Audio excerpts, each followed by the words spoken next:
ఎంతిష్టమో తెలుసుకుందామని. నేను నీకోసమే బ్రతుకుతున్నానే. నాక్కూడా నువ్వంటే అంతే ప్రేమ. నీకు శ్రీతన్ తెలుసు కదా? నువ్వు ఇంటికి తీసుకొచ్చిన అబ్బాయి కదా? ఆ అవును, అతనే. తన గురించి నీకేమైనా తెలుసా? అతని పేరు తప్ప నాకేమీ గుర్తులేదే. అప్పుడు నీకొకటి చెప్పాను. నీ హెల్త్ బాగోకపోవడం వల్ల నువ్వు సరిగ్గా వినుండవు. ఇప్పుడు నువ్వు నాకేం చెప్పాలనుకుంటున్నావో చెప్పు. ఆ అబ్బాయి ఎలాంటివాడు? చాలా మంచివాడు. అలాంటి మంచోడు లైఫ్ లాంగ్ మన బంధువుగా ఉంటే? ఆ అబ్బాయి గొప్పింటి కుర్రాడ్లా ఉన్నాడు. మనకి బంధువెందుకవుతాడు? అవన్నీ పక్కన పెట్టు పోరి. అతను మన బంధువులా ఉండాలని ఉందా లేదా? మనం అనుకుంటే అవుతుందా? అనుకుంటే అవ్వదు. నువ్వు ఒప్పుకుంటే అవుతుంది. ఏమని ఒప్పుకోవాలి? ఆ ఆ అబ్బాయిని అల్లుడుగా అనుకుంటే బంధువవుతాడు. నీతో చెప్పి తర్వాత వాళ్ళింట్లో చెప్పాలనుకున్నాం. ఎందుకే నాతో చెప్పడం? నువ్వేమన్నా నన్ను అడిగి ప్రేమించావా? అమ్మా, పెద్ద లాయర్ అవుతాను, చాలా గొప్పదాన్ని అవుతానని నాకు కథలు చెప్పేదానివి కదే. ఇవన్నీ పక్కన పెట్టి నువ్వు ఎవరికో ప్రియురాలు అవుతావు అనుకోలేదే నేను. అమ్మా, నోర్మోయ్! ఈ ఊరొచ్చి 2 నెలలు కూడా కావట్లేదు, అప్పుడే ఒకరిని ప్రేమించటం, పెళ్లి చేసుకుంటానని నన్ను అడగడం. నేనేం పాపం చేశానే? నాకు ఇలాంటి కూతురు పుట్టింది. నా కూతురు అందరిలాంటిది కాదు. నాలా తాను ప్రేమతో జీవితం నాశనం చేసుకోదు అనుకున్నాను. కానీ చివరికి నీకు నాగదే పడేలా ఉంది. శ్రీతన్ చాలా మంచివాడమ్మా, నన్ను మోసం చేయడు. ఏం తెలుసని 2 నెలల్లో ఒక మనిషికి జీవితాన్ని ఇచ్చేయడానికి తయారైపోయావు? పెళ్లి చూపుల్లో 10 నిమిషాల్లో డిసైడ్ అవుతారమ్మా. నువ్వు ఏకంగా 2 నెలలు సరిపోవంటున్నావు. నేను నీ అంత తెలివైన దాన్ని కాదే. ఒక మామూలు తల్లిని. నా జీవితం ఎలాగో తగలబడింది. కనీసం నా కూతురు బ్రతికైనా గొప్పగా ఉండాలని కలలు కనేదాన్ని. నాకు నువ్వు ఆ నమ్మకం కూడా మిగిల్చేలా లేవు. నువ్వు ఒక్కసారి శ్రీతన్తో మాట్లాడమ్మా. నేను ఎవరితో మాట్లాడను. నేను చెప్పేది విను. నేను ఎవరు చెప్పినా వినను. మనం ఈ క్షణమే ఈ ఊరొదిలి వెళ్ళిపోతున్నాం.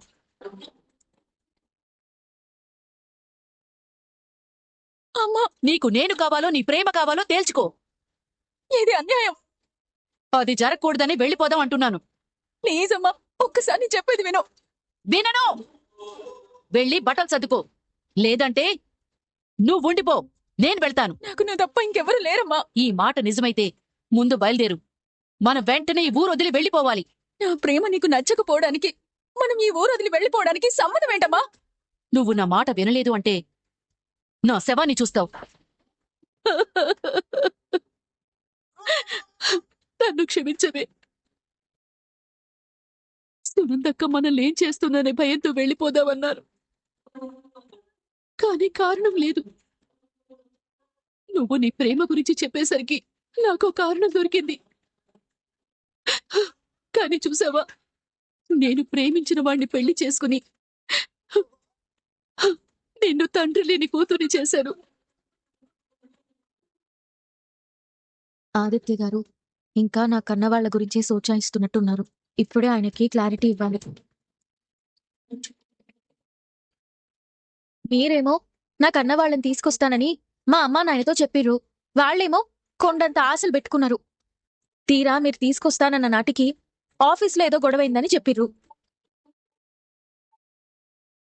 మీరు అబద్ధం చెప్తున్నారని వాళ్ళకి తెలియకపోయినా నాకు తెలుసు ఆదిత్య గారు. ఆనంది, అది ఇప్పుడు నేను మిమ్మల్ని ఏం అనట్లేదు ఆదిత్య గారు. అత్తయ్య గారికి మావయ్య గారికి నడుమిట్లా గొడవైంది.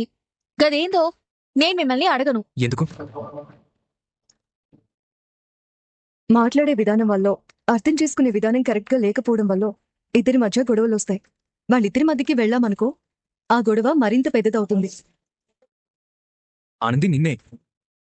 ఏంలే ఆదిత్య గారు, భార్యాభర్తలు అన్నాక వాళ్ళ నడుమిట్లా 1000 ఉంటాయి. అన్నీ అందరికీ చెప్పుకోవాల్సిన అవసరం లేదు కదా.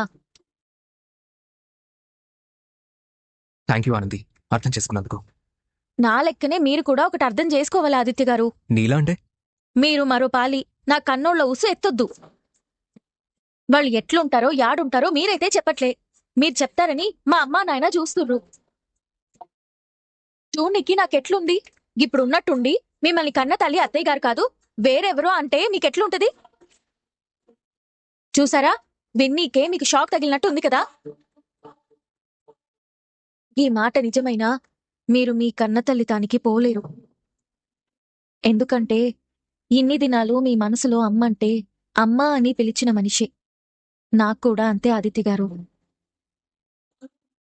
అమ్మంటే పద్మమ్మ, నాయనంటే సింహాద్రి. వాళ్ళని దాటి ఎవరో నా జీవితంలోకొస్తారు అని నేను అనుకోవట్లేదు, రావాలని నేను కోరుకోవట్లే. ఎందుకంటే నేను అనాథని. కానీ నాకు అందరూ ఉన్నారు. నాకు ప్రేమకి లోటు లేదు, అందరి ప్రేమ నాతో ఉంది. మీరు నా కోసం ఏదో చెయ్యాలనని అమ్మా నాయనని బాధ పెట్టొద్దు. మీరింకా ఊసెత్తనని నాకు మాటియండి. వాళ్ళింక మిమ్మల్ని అడగరు, మీరు కూడా దాని గురించి మర్చిపోండి. అది కాదు ఆనంది. ఆదిత్య గారు ప్లీజ్. ఆనందికి తన కన్న వాళ్ళెవరో తెలుసు, ఎక్కడున్నారో తెలుసు. అయినా ఇంకా దూరంగా ఉండాలనుకుంటుంది అంటే ఏదో చెప్పలేని విషయం ఆనంది మనసులో ఉందా? అదేంటని నేనిప్పుడు అడిగినా తను చెప్పదు. మాట్లాడరేంటి ఆదిత్య గారు? నేనున్న బాధలో కొన్నాళ్ళి విషయం పోస్ట్ పోన్ చేయడమే మంచిది. ముందు అమ్మ సమస్య తీర్చాలి, ఆ తర్వాత ఆనంది వాళ్ళ అమ్మ నాన్న సమస్య తీర్చడం బెటర్. ఆదిత్య గారు, నేను మాట్లాడుతుంది మీతోనే. సరే ఆనంది, నువ్వు అడిగినట్టు చేస్తానులే. అలాగని నాకు మాటియండి. నీ కన్న వాళ్ళ గురించి ప్రస్తుతానికి ఏమీ మాట్లాడనని, అత్తయ్య గారిని మామయ్య గారిని ఇబ్బంది పెట్టనని నీకు మాటిస్తున్నానులే. అరే, ఇంకెప్పుడు ఈ ఊసెత్తను అని నాకు మాటియాలే. నిజమనేది ఎప్పటికైనా తెలియాలి కదా. అది ఆ శివయ్య చేతుల్లో ఉంది. సరే ఆనంది, నిజం ఎప్పుడు బయటపడినా అది శివయ్య లీలే అని నువ్వు అనుకోవాలి. అప్పటి వరకు ఎవరిని ఆశ పెట్టను, ఇబ్బంది పెట్టను, మాటిస్తున్నాను. కోపంతో కొట్టడం ఎందుకు? కొబ్బరి నూనె రాయడం ఎందుకు? చిన్నప్పటి నుంచి ఇప్పటి వరకు నిన్నెప్పుడైనా కొట్టానా? లేదు. కనీసం నీ మీద అరిచానా? లేదు. మరిప్పుడు నిన్నెందుకు కొట్టాను? నీకు ప్రేమంటే ఇష్టం లేదు. ప్రేమంటే ఇష్టం లేకపోతే మరి నేను నిన్నెందుకు ప్రేమిస్తాను? నా మీద నీకున్న ప్రేమంటే ఇష్టమే, కానీ నా మీద శ్రీతనుకున్న ప్రేమంటే నీకిష్టం లేదు. అన్ని ప్రేమలు ఒకటేనా? మరైతే మా పెళ్లికి ఒప్పుకోవచ్చు కదా. మనం ఇక్కడ ఉండకూడదు. ఎందుకు?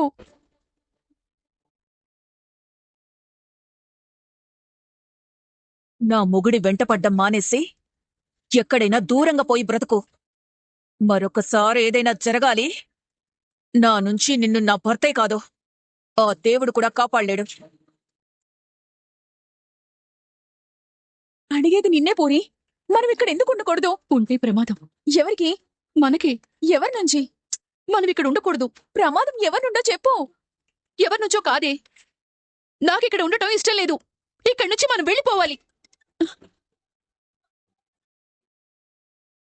కాల్ కట్ చేసిందేంటి? పక్కన అంటున్నారేమోలే. కాల్ ఎందుకు కట్ చేసావు? కొన్నిసార్లు చెప్పుకోవడానికి మన దగ్గర ఏం సమాధానం ఉండదు పూరి. ఓకే, 2 జల్లని ఇక ఇబ్బంది పెట్టొద్దులే. మా ప్రేమ గురించి ఆ ఆంటీకి చెప్పిందో లేదో. నా ప్రేమ గురించి చెప్తే నువ్వు కాదన్నావు కదా. చెప్తే కాదనొద్దులే, ఆ నమ్మకమైతే నాకుంది. ఒక తల్లిగా నీ జీవితానికి ఏది మంచిదో నాకు తెలుసు. ఎందుకంటే నీకంటే నేనెంతో జీవితాన్ని చూశాను. ఇప్పుడు నువ్వు అడిగే ఏ ప్రశ్నలకి కూడా నా దగ్గర సమాధానం లేదు. చెప్పలేను కూడా. చెప్పలేను అంటే నేనెలా అర్థం చేసుకోవాలి? నేను బాధపడుతున్నానని అర్థం చేసుకోవే చాలు. మనం వెంటనే ఈ ఊరు వదిలేసి వెళ్ళిపోదాం. నేను ఆఫీస్లో ఏమని చెప్పాలి? ఎవరికి ఏం చెప్పాల్సిన అవసరం లేదు. అంతగా చెప్పాలనుకుంటే ఫోన్ చేసి చెప్పు. అంతేకాని నువ్వు ఆఫీస్లో అడుగు పెట్టద్దు. ఎందుకు? ఆఫీస్ ఎవరితో కాదే, మీ నాన్నది. నువ్వు నా కూతురు అని సునందకి తెలిసినట్టే నిన్ను బ్రతకనివ్వదు. ఏం మాట్లాడవేంటమ్మా? మనం ఊరెళ్తున్నాం.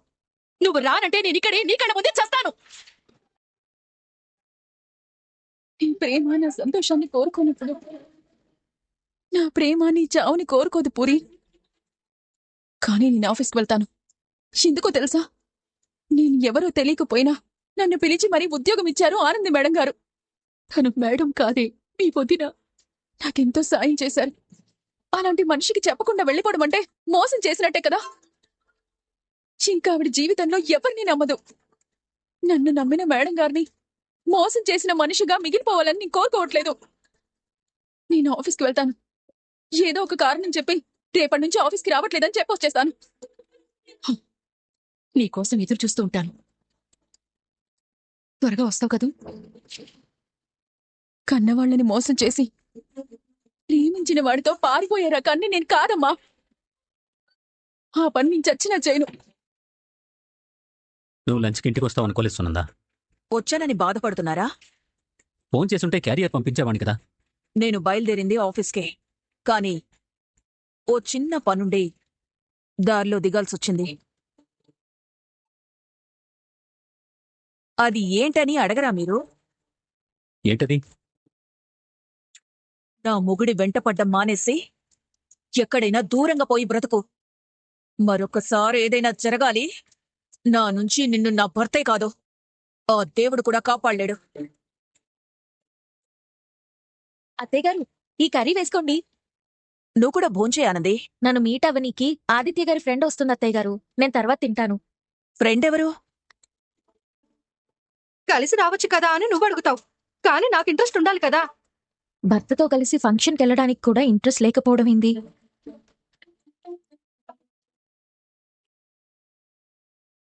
మెడలో తాళి లేదు, చీర కట్టుకున్న విధానమూ సరిగ్గా లేదు, అసలు పెళ్ళైన ఆడదాని లెక్కే లేదు. She's my wife Anandi, very good lawyer and my company's legal adviser. Hi Anandi. She's my friend Pratima. నమస్తే. లోపలికెళ్ళి మాట్లాడుకుందాం.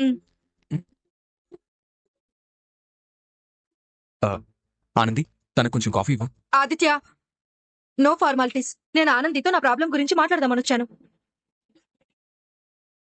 ఓకే, మీ రూమ్లో కూర్చొని మాట్లాడుకుంటారా? 4 గోడలు దాటి మా సమస్య ఏనాడో బయటకొచ్చింది. May I come in madam? రా చిత్రా.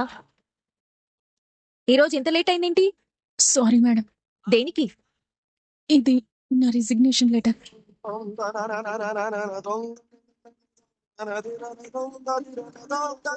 ఏం చైత్రా, నువ్వు జాబ్ రిజైన్ చేయడం ఏంటి? ఈ ఎంటీ పేపర్ మీద సైన్ చేసావేంటి? మీకు నచ్చిన కారణం రాసుకోండి మేడం. ఇలాంటి మంచి మనిషి దగ్గర వర్క్ చేసే అదృష్టం నాకు లేదు. I'm really sorry madam. Sorry ఏంటి చెప్పు. మా అమ్మ నేను ఈ ఊరు వదిలి వెళ్ళిపోతున్నాం. ఎక్కడికి? నాకు కూడా తెలియదు మేడం. మరి ఎవరికి తెలుసు? అది మా అమ్మకే తెలియాలి. నేను ఆంటీతో మాట్లాడతాను, వెళ్దాం పద. మేడం పదా.